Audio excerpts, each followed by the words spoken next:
Students, আমাদের অ্যাপে 2nd ফেব্রুয়ারি থেকে 3rd ফেব্রুয়ারি যে 1 ডে অ্যাক্সেস পিরিয়ডটার মধ্যে এক্সামটা নেওয়া হয়েছিল, সেখানে 25টা ম্যাথসের আমি অ্যানালাইসিসটা দিচ্ছি।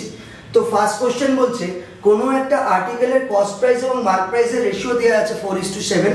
ওই আর্টিকেলটার উপর 20% ডিসকাউন্ট দিয়েও যদি দোকানদারের 200 টাকা লাভ হয়, তাহলে কস্ট প্রাইস কত ছিল? আমরা জানি যে মার্ক প্রাইস এবং কস্ট প্রাইসের একটা রেশিও আছে, সেটা হচ্ছে 100 plus profit by 100 minus discount. এখানে ডিসকাউন্ট 20%, তাহলে 100 থেকে 20 মাইনাস করলে 80। এবার আমরা এই রেশিওটাও আমাদের এখানে প্রোভাইড করেছে 4 and 7, তাহলে মার্ক প্রাইসটা হচ্ছে 7 আর কস্ট প্রাইসটা হচ্ছে 4। তো আমরা এখান থেকে বুঝতে পারছি এটা 20, 27 যা 140, 100 এদিক থেকে এদিকে ট্রান্সফার হলো, তাহলে প্রফিট পার্সেন্টেজ আমরা পেয়ে গেলাম 40%। আমাদের হিসাবে 40% প্রফিট, কোশ্চেনে বলেছিল 200 টাকা প্রফিট, অর্থাৎ দ্যাট 40% ইজ ইকুইভ্যালেন্ট টু 200। 40% 200 টাকা হলে 1% সমান সমান হবে 5 টাকা, 100% সমান সমান 500। অতএব ওই আর্টিকেলটার কস্ট প্রাইসটা হবে 100 into 5, দ্যাট ইজ 500। ঠিক আছে, answer option D. Next second কোশ্চেনটা বলছে, এবিসি একটা কাজ 10, 12 এবং 15 দিনে করতে পারে। তারা কাজ শুরু করলো, তারা একসাথে 3 দিন কাজ করলো, তারপরে বি কাজ ছেড়ে চলে গেল, বাকি কাজটা এ এবং সি কমপ্লিট করছে। টোটাল কতদিন লাগবে? আমরা জানি 10, 12 এবং 15 যদি আমরা এলসিএম করি, 10, 12, 15 এলসিএম করলে আমরা এটা পাবো হচ্ছে 60। টোটাল কাজ হচ্ছে 60 ইউনিট। এবার এর মধ্যে এর এফিসিয়েন্সি কত? 60 কে 10 দিয়ে ভাগ করব। আমরা জানি টোটাল কাজকে নাম্বার অফ ডেজ দিয়ে ডিভাইড করলে এফিসিয়েন্সি পাওয়া যায়। তাহলে এর এফিসিয়েন্সি 6, অর্থাৎ এ একদিনে 6 ইউনিট কাজ করে, বি একদিনে 5 ইউনিট কাজ করবে, সি একদিনে 4 ইউনিট কাজ করবে। এবার এরা 3 দিন একসাথে কাজ করেছিল। 3 দিনে কত ইউনিট কাজ করেছে? এদের কম্বাইন্ড এফিসিয়েন্সি 6, 5, 11, 4, 15। 15কে 3 দিয়ে মাল্টিপ্লাই করো, 45 ইউনিট। 45 ইউনিট কাজ এরা করে ফেলেছে। এখনো কাজ বাকি আছে কত? 60 থেকে 45 বিয়োগ করো, 60 থেকে 45 মাইনাস করলে তুমি পাবে 15 ইউনিট। এই 15 ইউনিট কাজটা কে করবে? এ এবং সি করবে। এ এবং সি এর কম্বাইন্ড এফিসিয়েন্সি কত? 6 আর 4 10। 15কে 10 দিয়ে ভাগ করে দাও, 1.5 ডেজ। অর্থাৎ একসাথে 3 দিন কাজ করেছিল আর লাস্টে 1.5 দিন কাজ এ আর সি করেছিল। টোটাল টাইম লাগবে হচ্ছে 4.5 দিন। Option D is the correct answer. Next, এখানে বলেছিল একটা বই তার কস্ট প্রাইসের রেঞ্জ হচ্ছে 150 টাকা থেকে 275 টাকা, আর সেলিং প্রাইসের রেঞ্জ হচ্ছে 300 থেকে 475 টাকা। বলছে what is the highest possible profit that might be made in selling 4 books. 4টে বই বিক্রি করে সবচেয়ে বেশি কত প্রফিট হতে পারে? সবচেয়ে বেশি প্রফিট তো তখন হবে যখন আমি সবচেয়ে কম দামে জিনিসটা পারচেস করব আর সবচেয়ে বেশি দামে জিনিসটা আমি বিক্রি করব। সবচেয়ে কম দামে পারচেস করলে আমি 150 টাকায় পারচেস করব, সবচেয়ে বেশি দামে আমি বিক্রি করব মানে 475 টাকায় বিক্রি করব। তাহলে এই যে ডিফারেন্সটাই, এটাই আমার হবে ম্যাক্সিমাম প্রফিট 325 টাকা। এরকম 4টে বইয়ে কত প্রফিট হবে? 325 into 4, দ্যাট ইজ 1300। অর্থাৎ আমার ম্যাক্সিমাম প্রফিটটা হবে 1300 টাকা। নেক্সট, এখানে বলছে একটা সার্কুলার ট্র্যাক যার লেন্থ হচ্ছে 1200 মিটার। এই 1200 মিটারের একটা সার্কুলার ট্র্যাক আছে। এখান থেকে দুজন কন্টেস্টেন্ট মুভ করছে, একজন 33 মিটার পার সেকেন্ড বেগে, একজন 33 মিটার প্রতি সেকেন্ড বেগে, আর একজন 47 মিটার প্রতি সেকেন্ড বেগে মুভ করছে। তারা অপোজিট ডিরেকশনে মুভ করছে, মানে এই লোকটা যদি এদিকে যায়, এই লোকটা এদিকে যাবে। বলছে after how much time will they meet for the second time. দ্বিতীয়বারের জন্য ওরা কখন, কোন সময় মিলিত হবে? আচ্ছা, মিলিত হবে মানে টাইম জানতে চাইছে। টাইম মানে ডিস্টেন্স বাই স্পিড। ডিস্টেন্স কত? সার্কুলার ট্র্যাকের লেন্থ হুইচ ইজ 1200 মিটার। আর যখনই দুখানা স্পিড চলে আসে তখনই সেটা রিলেটিভ স্পিড হিসাবে আমাদের সামনে আসে।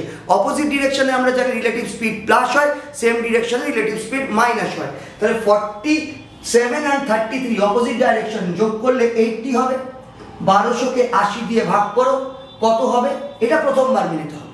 দ্বিতীয়বার বলেছে ইন্টু 2 করে দাও, তাহলে এটা 40 দিয়ে কাটলে 30, অর্থাৎ তারা দ্বিতীয়বার 30 সেকেন্ড পর মিলিত হবে। Option C is the correct answer.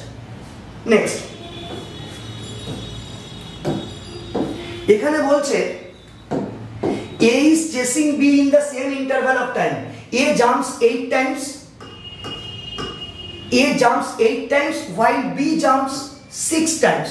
B তখন 6 জাম্প দিচ্ছে, বলছে but the distance covered by A in 3 jumps, A in 7 jumps, A 7 জাম্পে যত ডিসটেন্স কভার করছে same as that of B in 5 jumps, B 5 জাম্পে তত distance cover করছে।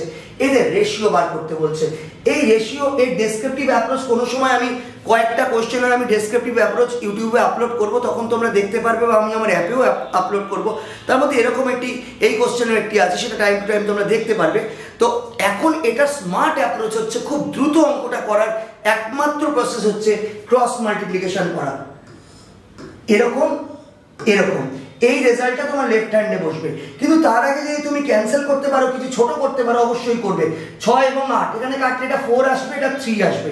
তার মানে এবার ক্যালকুলেশন করলে 4 5 যা 20, 7 3 যা 21। এটাই হচ্ছে এ এবং বি এর স্পিডের ratio. Option C is the correct answer. এর ডেসক্রিপটিভ কিরম ভাবে হয় তখন মানে কোনো একটা সময় সেটা আমি আপলোড করে দেবো, তার সঙ্গে আমি এটাকেও প্যারালালি রেখে সেটাও একটা ডিসকাস করবো যে কোথায় সময় বাঁচি। নেক্সট, এখানে বলছে রুবেল বট 2 আইটেমস। রুবেল দুটো আইটেম একই দামে কিনেছে, একটাতে 18% লাভ করেছে আর একটাতে 31% লাভ করেছে। What is overall percentage of profit he made? Overall percentage of profit, যখন তুমি জানবে একই দামে দুটো জিনিস কিনছে, সেম দামে, তার উপর রেসপেক্টিভ দুটো প্রফিট হচ্ছে, তখন ওভারঅল প্রফিট পার্সেন্টেজ যোগ করে 2 দিয়ে ডিভাইড করে দেবে, জাস্ট আর কিছু করতে হবে না। কেন সেই অ্যানালাইসিসও নয়, আমি কোনো সময় একটা দেবো। 31 আর 18 যোগ করলে 49 হয়, 2 দিয়ে ভাগ করলে 24.5%। এটা খুব স্ট্রং একটা অ্যানালাইসিস আছে। আমরা রেশিও মেথডেও এটাকে এই অবধি নিয়ে আসতে পারি, সেটা কখনো সময় পেলে এই 25টা অঙ্কের এই এক্সাম অ্যানালাইসিসে সেগুলো আর বোঝানো যায় না। নেক্সট বলছে a man rows a boat a certain destination downstream in 9 hours. ডাউনস্ট্রিমে যাচ্ছে 9 ঘন্টায়, আর আপস্ট্রিমে সেই ডিসটেন্সটা যাচ্ছে কতক্ষণে? 18 ঘন্টায়। আমরা জানি টাইমের সাথে স্পিডের রিলেশন ইনভার্স, অর্থাৎ আপস্ট্রিমের টাইমটা যেটা সেটা ডাউনস্ট্রিমের স্পিড হয়ে যাবে 18 আর এটা হয়ে যাবে 9। আমরা যদি ছোট করি 2:1, তাহলে এখান থেকে আমরা কি পেলাম? Downstream speed 2 unit, upstream speed হচ্ছে 1 ইউনিট। এবার বলছে how many hours will it take him to row 3/4 of the same distance. এই ডিস্টেন্সের 3/4 স্টিল ওয়াটারে, স্টিল ওয়াটার মানে স্থির জল, মানে যেখানে স্রোত থাকে না, শুধু নৌকার বেগ বা ব্যক্তির বেগ কনসিডার হবে, তাহলে সেক্ষেত্রে কত টাইম লাগবে? এবার ডিস্টেন্স মানে কি? টাইম ইন্টু স্পিড, 9 ইন্টু 2 18, বা তুমি এদিক থেকেও বলতে পারো 18 ইন্টু 1 18। তাহলে ডিস্টেন্সটা 18, তার 3/4 ইন্টু 3/4, সেটা কে কভার করবে সেই ডিস্টেন্সটা? বোট। বোট, কারণ স্টিল ওয়াটারে শুধু বোটের স্পিডটা কনসিডার করব। 2 ইউনিট ডাউনস্ট্রিম, 1 ইউনিট আপস্ট্রিম। আমরা জানি ডাউনস্ট্রিম স্পিড বা অনুকূলের বেগ, আপস্ট্রিম স্পিড বা প্রতিকূলের বেগ পাওয়া গেলে নৌকার বেগ অনুকূল প্লাস প্রতিকূল বাই 2 হয়, down plus up by 2, that is 3/2। তাহলে এখান থেকে 3/2 করলে বাই 2টা ভাগের নিয়ম অনুযায়ী উপরে যাবে, এটা এর সাথে কাটবে, এটা দিয়ে কাটবে 2, 2 9 যা 18। অতএব 9 আওয়ার্স ওই ডিস্টেন্সের 3/4 যদি স্টিল ওয়াটারে ক্রস করে তাহলে তার 9 আওয়ার্স লাগবে। Option D is the correct answer. Next,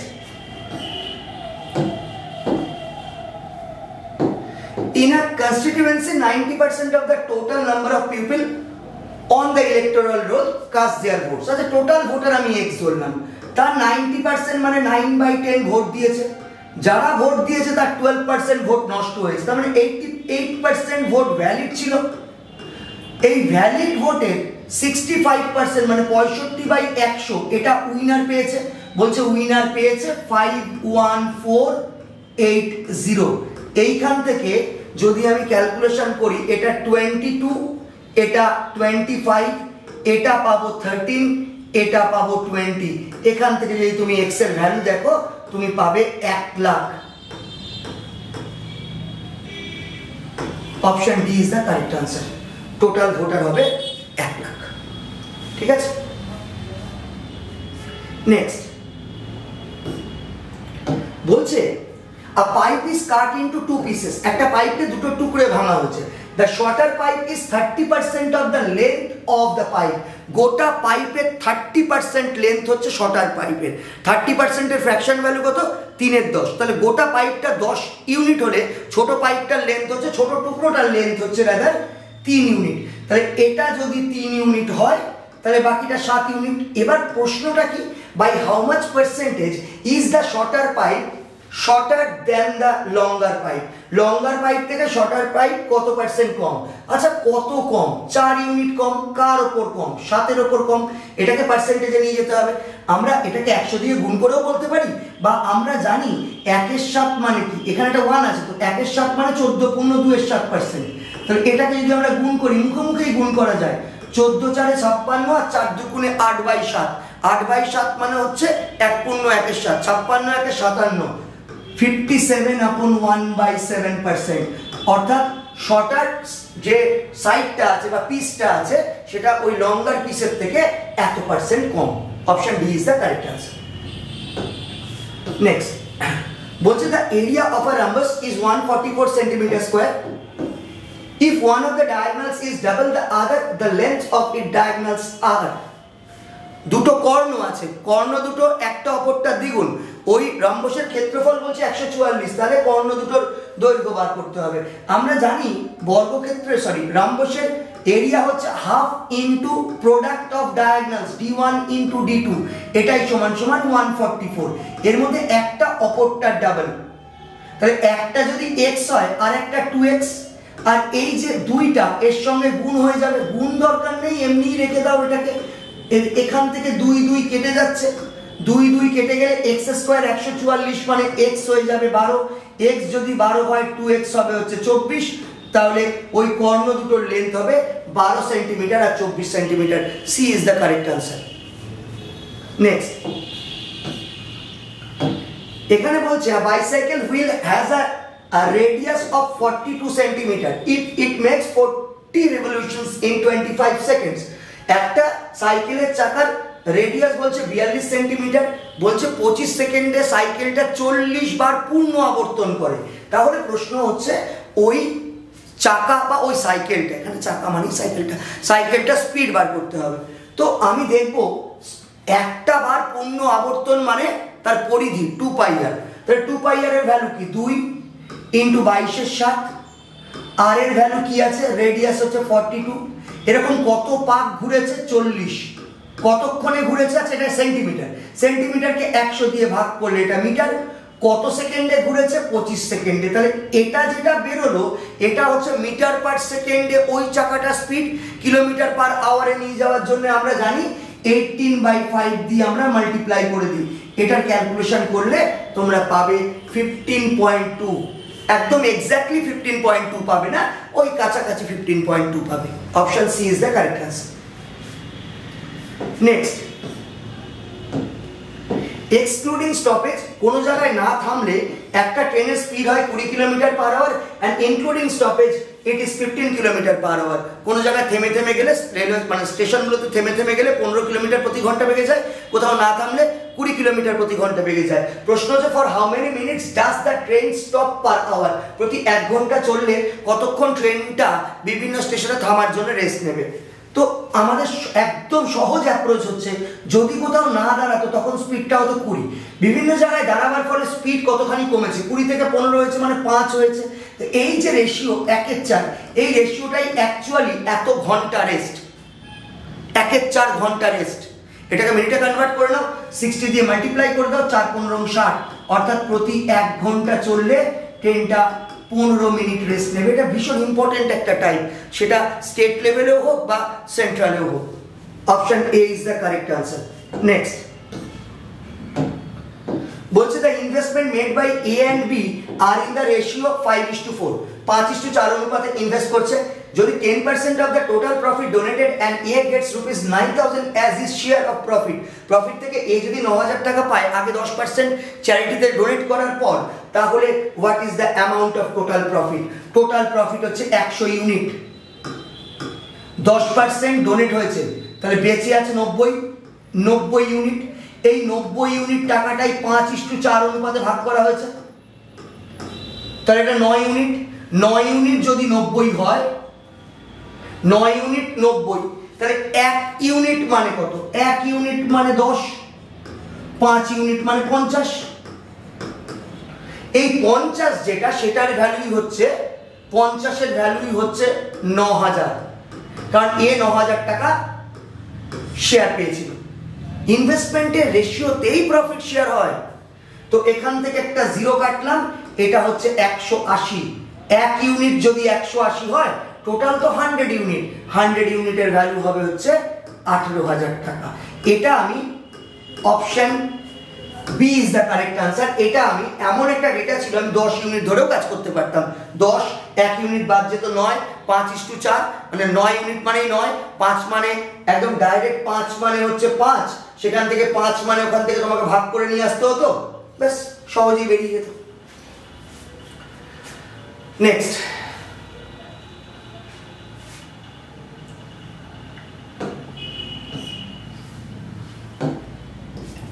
the ratio of ages of A and B 8 years ago was 2:3. 8 বছর আগে A এবং B এর বয়সের অনুপাত ছিল 2:3। এটা A, এটা B, রেশিওটা ছিল 2:3। 4 বছর আগে 4 years ago এই রেশিওটা কি ছিল? 4 years ago এই রেশিওটা ছিল 5:7। প্রশ্ন হচ্ছে what will be the ratio of their ages 6 years from now?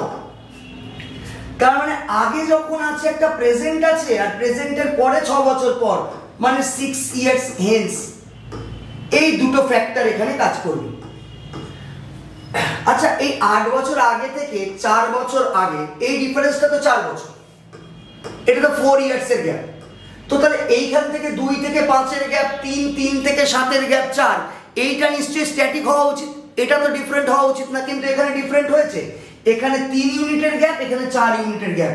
Gap যখন এরকম আনইকুয়াল থাকে, তখন সেটাকে আমাদের ইকুয়াল করার জন্য এই ইউনিট ডিফারেন্সটা দেখতে হয়। ইউনিট ডিফারেন্সটা কত? এখানে 2 ইউনিট আর এখানে 1 ইউনিট, তখন এর একটা এলসিএম করে দিতে হয়। 2 আর 1 এর এলসিএম 2 হয়, তাহলে এটাকে 2 করার জন্য 2 দিয়ে গুণ করতে হবে, তাহলে এগুলোকেও 2 দিয়ে গুণ করো, 2 2 যা 4, এটা 3 2 যা 6, এটাকে 1 দিয়ে গুণ করলে এটা 5, আর এটা হচ্ছে 7। 4 থেকে 5 হচ্ছে 1 বাড়ছে, 6 থেকে 7 হচ্ছে 1 বাড়ছে। এই 1 মানেই এইবার এটা ইকুয়াল, ডিসটেন্সটা বা ডিফারেন্সটা ইকুয়াল হলো। এই 1 মানেই 4 বছর। 1 যদি 4 বছরকে রিপ্রেজেন্ট করে, তাহলে এই 5 কত বছরকে রিপ্রেজেন্ট করবে? 5 রিপ্রেজেন্ট করবে 20 বছরকে, আর 7 রিপ্রেজেন্ট করবে 28 বছরকে।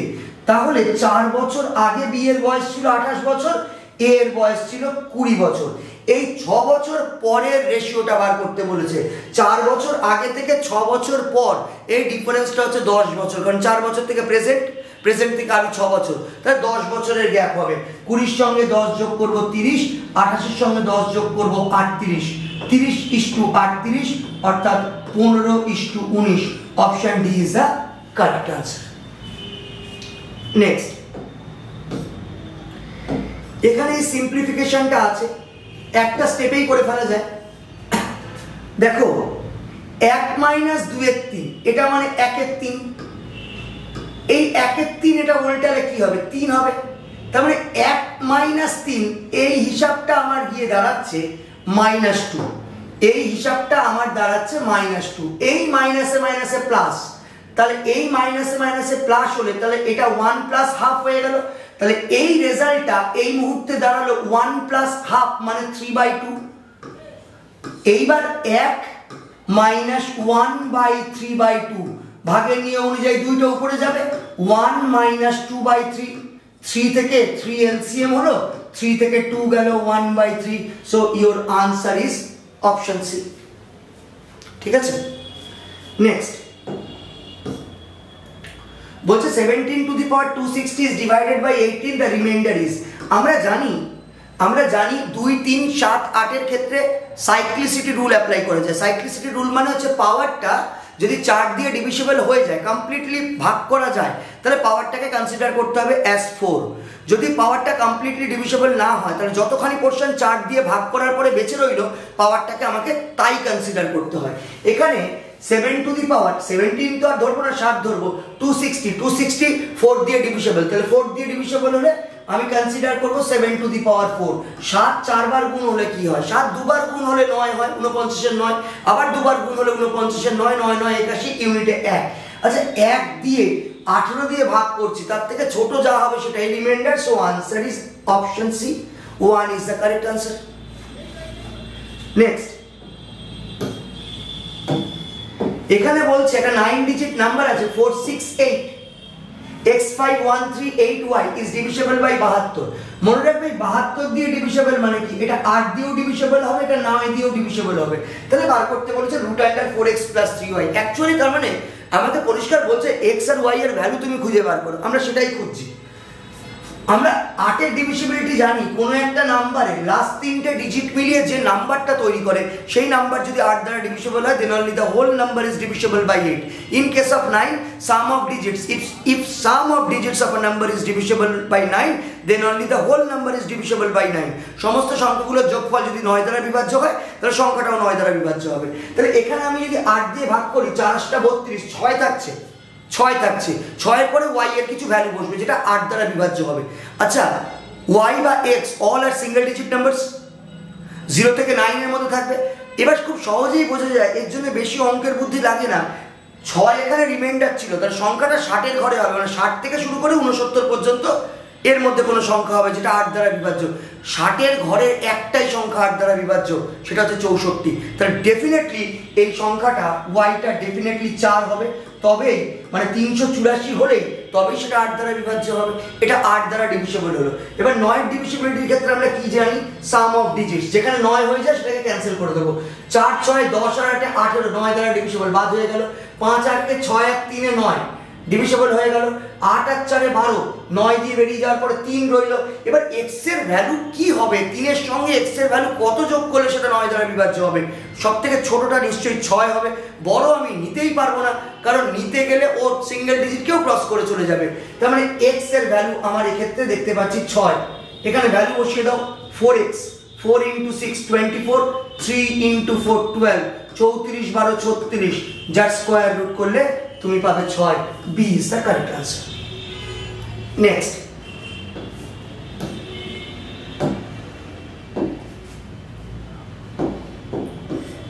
একজন ব্যক্তি 11,100 টাকা 3টে পার্টে ইনভেস্ট করেছে, 4%, 5%, 6% সিম্পল ইন্টারেস্টে।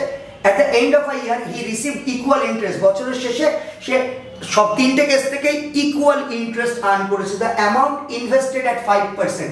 যখন সময়টা সমান হয় এবং প্রত্যেক ক্ষেত্রে যে পরিমাণ ইন্টারেস্ট আমি আর্ন করছি তারা যদি ইকুয়াল হয়, তাহলে রেট পার্সেন্টের রেসিপ্রোকাল রেশিওতে আমরা ইনভেস্টমেন্টটাকে শেয়ার করে দেবো। তাহলে 4 এর রেসিপ্রোকাল কি? রেসিপ্রোকাল মানে অনন্যক, যখন লব হয় স্থান পরিবর্তন করে। 4 এর অনন্যক 1/4, এটা হয়ে যাবে 1/5, এটা হয়ে যাবে 1/6। এই রেশিওটা আমি করব। এখন রেশিও করার তোমরা পদ্ধতি জানো, এরকম ভাবে আর লসাগু করতে হয় না। এই তিনটে লসাগু মাথায় নিয়ে রাখো, 4 6 আর 5, 4 6 লসাগু 12, 12 5 60, 60 কে 1 এর 4 দিয়ে গুণ করলে এটা 15 হয়, এটা 12 হয়, এটা 10 হয়। তাহলে টোটাল ইউনিট সামেশন কত হচ্ছে? 15 12 27 8 10 37। এই 37 ইউনিট মানে 11,100। 1 ইউনিট মানে কত? এটা দিয়ে কাটলে তুমি পাবে 400। তোমাকে বার করতে হবে 5% রেট অফ ইন্টারেস্টে কত ইনভেস্ট হয়েছিল? 12 ইউনিট। 12 ইউনিটের ভ্যালু হচ্ছে 12 × 400 মানে 4,800 টাকা। নান অফ দিস এখানে বোধহয় আনসারে নেই। None of this, option D is the correct answer. Next বলছে 20% চালের দামে যদি দাম কমে যায়, reduction of 20% in the price of rice, এক ব্যক্তিকে 3 কেজি বেশি চাল দেয় 180 টাকায়, enables a purchaser to obtain 3 kg more for ₹180 the original price per kg। আমরা জানি দাম যদি একই থাকে, এক্সপেন্ডিচার যদি সেম থাকে, তাহলে প্রাইসের সঙ্গে কনজাম্পশনের ইনভার্স রেশিও হয়, ব্যস্ত সম্পর্ক হয়, ব্যস্ত অনুপাত হয়। এখানে আগেও 180 টাকা চাল কিনছিলাম, এখনো 180 টাকা চাল কিনছি, অর্থাৎ আমার এক্সপেন্ডিচারটা সেম। তাহলে প্রাইসটা কত? 20% ড্রপ করছে। 20% ফ্র্যাকশন ভ্যালু কত? 1/5, মানে 5 থাকলে 4 হয়ে যাচ্ছে, 5 থাকলে প্রাইস 4 হয়ে যাচ্ছে। তাহলে কনজাম্পশন বা ব্যবহারটা কি হবে? উল্টে যাবে, 4 আর 5 হয়ে যাবে। এবার কত ইউনিট বাড়লো ব্যবহার? 1 ইউনিট। প্রশ্নে কত কেজি ব্যবহার বাড়লো? 3 কেজি। তার মানে 1 মানে 3 কেজি, 1 যদি 3 হয়, 4 মানে কত? 12 কেজি, 5 মানে কত? 15 কেজি। যদিও 5 এর ভ্যালুটা চাইনি, তবু আমি লিখলাম 5 মানে 15 কেজি। এবার 180 টাকায় আগে 12 কেজি পাচ্ছিলাম, তাহলে 180 কে 12 দিয়ে ভাগ করলে কত পাবো? 15 টাকা পার কেজি। এটা হচ্ছে অরিজিনাল চালের প্রতি কেজির দাম, 15 টাকা পার কেজি। আর যদি প্রেজেন্ট বলতো, তাহলে 180 কে 15 দিয়ে ডিভাইড করে 12 টাকা পার কেজি, সেক্ষেত্রে আমার আনসার হতো। এক্ষেত্রে আমার কাছে চাওয়া হয়েছে original price, which is ₹15 per KG. Option A is the correct answer. Next, এখানে বলছে to do a certain work, একটা কাজ করা হচ্ছে, একটা কাজ করছে, যেখানে এ আর বি এর এফিসিয়েন্সি রেশিও হচ্ছে 7:5। Working together they can complete the work in 15 days. আমরা জানি এফিসিয়েন্সিকে টাইম দিয়ে গুণ করলে টোটাল ওয়ার্ক ইউনিট আসে। এফিসিয়েন্সিকে টাইম দিয়ে গুণ করব, টোটাল ওয়ার্ক ইউনিট পাবো। এফিসিয়েন্সি কত? 7 আর 5 12, তাকে টাইম 15 দিয়ে গুণ করলাম, টোটাল কাজ। বলছে in how many days will be alone complete 50% of the same work. এই কাজের 50% মানে হাফ। এই কাজটা কে করবে? বি কত ইনে করবে। বি এর এফিসিয়েন্সি কত? বি এর এফিসিয়েন্সি 5, 5 দিয়ে ভাগ করে দাও, 5 দিয়ে কাটলে এটা 3 আসবে, 2 দিয়ে কাটলে 6 আসবে, 6 3 18। অর্থাৎ সেই কাজের 50% কাজ বি তার নিজের এফিসিয়েন্সি দিয়ে 18 দিনে কমপ্লিট করবে। নেক্সট, বলছে একটা পেন্ডুলাম 3 সেকেন্ডে 5 বার স্ট্রাইক করে, আর একটা পেন্ডুলাম 4 সেকেন্ডে 7 বার স্ট্রাইক করে। If both pendulum start striking at the same time, একই টাইম থেকে যদি এরা স্ট্রাইক করা স্টার্ট করে, তাহলে how much clear strike can be listened in 1 minute? 1 মিনিটে কতগুলো ক্লিয়ার সাউন্ড আমরা শুনতে পারবো বা ক্লিয়ার স্ট্রাইক শুনতে পারবো? ক্লিয়ার স্ট্রাইক ব্যাপারটা কি? অর্থাৎ দুটো সাউন্ড ওভারল্যাপ করবে না। আমরা দুটো মানুষ যদি একসাথে কথা বলি, কেউ কারো কথা শুনতে পারবো না। তার মানে দুটো সাউন্ড যখন একসাথে হবে, তখন তারা ওভারল্যাপ করবে, তার ফলে আমরা ক্লিয়ার সাউন্ড শুনতে পারবো না, ওগুলোকে আমাকে বাদ দিতে হবে।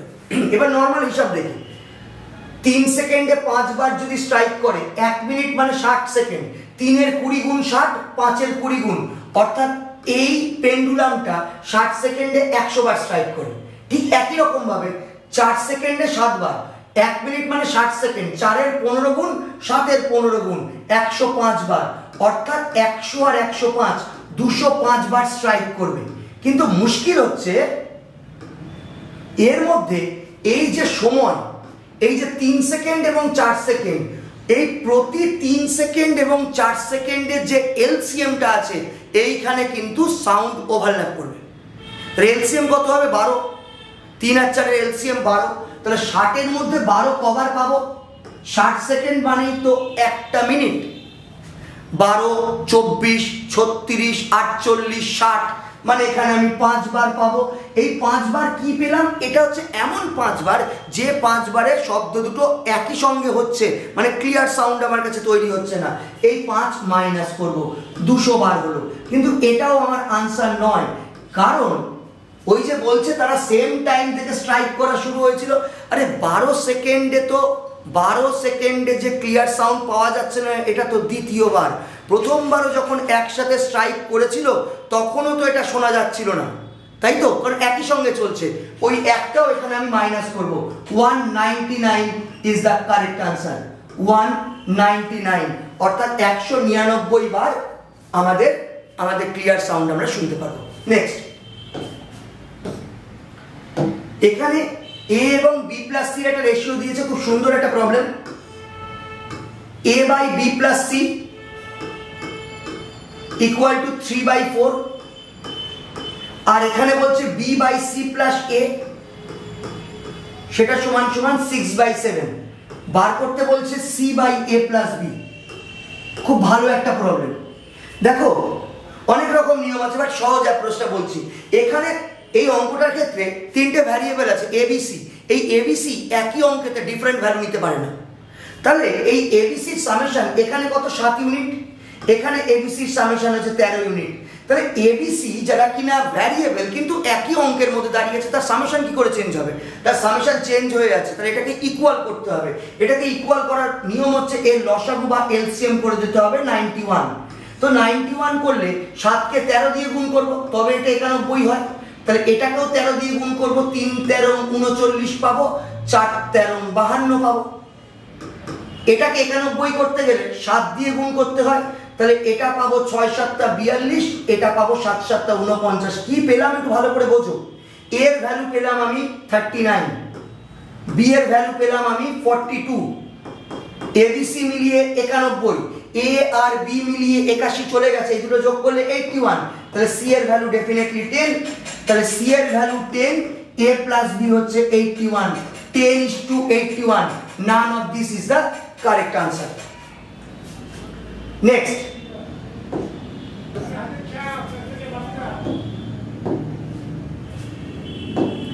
এখানে বলছে there were 30 students in a hostel, একটা হোস্টেলে 30 জন স্টুডেন্ট আছে, আরো 8 জন স্টুডেন্ট ওই হোস্টেলে জয়েন করলো।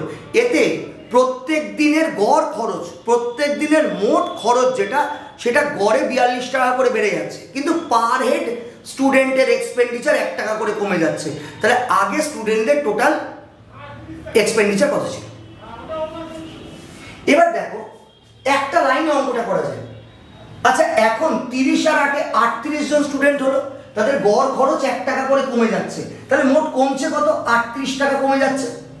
38 টাকা কমেও 42 টাকা এক্সেস খরচ হচ্ছে, 42 টাকা এক্সেস খরচ হচ্ছে। তার মানে এই যে 38 প্লাস 42, এই টাকাটাই নিশ্চয়ই ওই যে পরে 8 জন এসেছিল তাদের খরচ।